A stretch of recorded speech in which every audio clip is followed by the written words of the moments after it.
Kwa kufanya limbwata hili basi hatochomoka kwako. Wewe unayesumbuliwa na masuala ya mahusiano, mtu wako muelewi, au hata kama unamuelewa ila unataka umdhibiti aendelee kuganda kwako, kukuhudumia, kukupa kile unachotaka, basi hii njia nitakayoelekeza leo inakufaa sana. Tafadhali kaa mwanzo mpaka mwisho wa video hii ili uweze kujifunza, ili uweze kufuata masharti yote ya limbwata hili.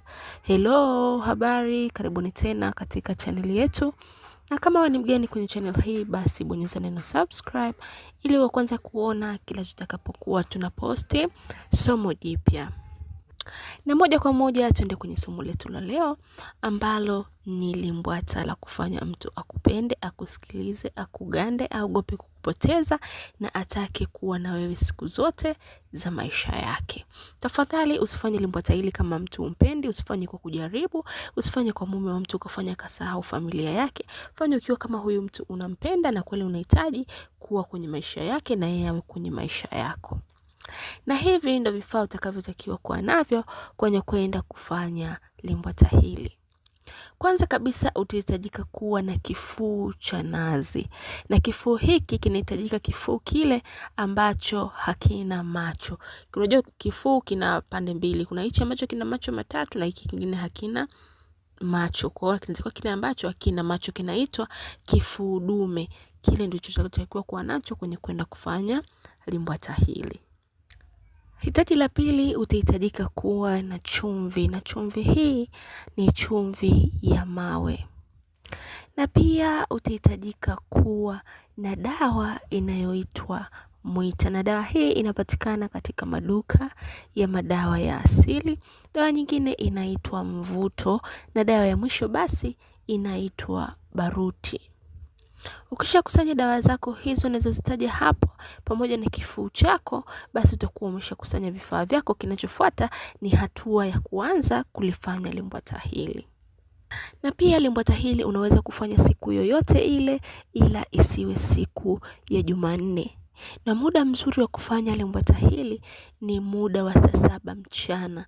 Yaani saa 6 mpaka saa 7 mchana inakuwa ni vizuri zaidi kufanya hili limbwata, litakuletea matokeo kwa haraka zaidi. Kwanza kabisa cha kufanya utachukua kile kifuu chako na utaanza kama ifuatavyo. Utachukua ile chumvi ya mawe kisha utaweka katika kile kifuu. Ikifuatiwa na dawa nyingine zote ambazo nimezitaja nazo utazichanganya mle kwenye kile kifuu. Dawa ambayo nimesema ni mwita, nimesema ni mvuto pamoja na baruti. Dawa hizo zinapatikana kwenye maduka ya madawa ya asili. Basi ukishazinunua na utafanya kama nilivyosema. Changanya vyote ile chumvi na hizo dawa kwenye kile kifuu chako. Na baada ya hapo utahitajika kuwa umewasha moto. Na moto huu lazima uwe moto wa mkaa.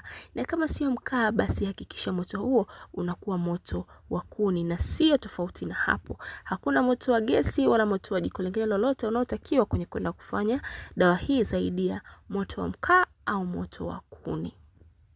Utakapokuwa moto wako wa mkaa umeshika vizuri, moto umewaka vizuri kabisa, basi utachukua kile kifuu chako na utakwenda kukiweka kwenye ule moto. Inakuwa kama umekibandika, kama vile unavyobandika sufuria, basi ndivyo utakavyokiweka kile kifuu kwenye ule moto. Na kile kifuu kiwa umekiweka kwenye ule moto, kifuu kikiwa kinaungua, kinatoa moshi, vile vitu vinaungua ulivyoviweka kwenye kile kifuu, basi huo ndo wakati mzuri kabisa, tunasema ni wakati muafaka wa kuanza kuweka nia, kuanza kutia nia, kuset intention. Unafanya hichi kitu kwa sababu gani?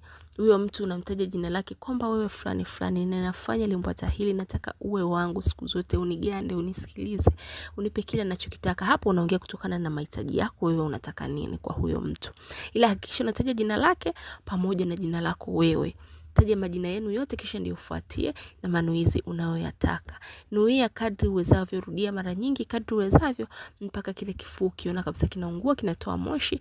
Na baada ya hapo utakapokuwa umemaliza manuizi yako sasa, hakikisha hauzimi ule moto wala usiupikie. Yaani hakikisha ule moto unaisha wenyewe, yani unaungua mpaka unaisha kabisa, yanakuwa ni majivu kabisa. Hapo unaweza kwenda kuyamwaga tu kama kawaida, ila hakikisha hauzimi ule moto kwa maji wala usiuzime. Cha msingi hakikisha unaungua tu wenyewe mpaka unaisha, kila kitu kinakuwa majivu. Na hapo utakuwa umemaliza zoezi hili. Ila kwa wale wenye matatizo ya nyota, una matatizo ya mvuto, unahitaji dawa za mvuto, dawa za biashara, namba zetu nimeweka hapo chini kwa wewe mwenye mahitaji maalum, mahitaji ya kufanywa dawa za mapenzi, dawa za kufarakanisha, pia tunafanya. Namba zetu ndio hizo. Kwa mahitaji, kwa shida maalum, naweza kunitafuta WhatsApp kwenye namba hizo. Asanteni sana kwa kunisikiliza, na pia napenda kusisitiza kama wewe ni mgeni kwenye channel hii, tafadhali usipite bila kubonyeza neno subscribe ili uanze kuona kila tutakapokuwa tunaposti somo jipya.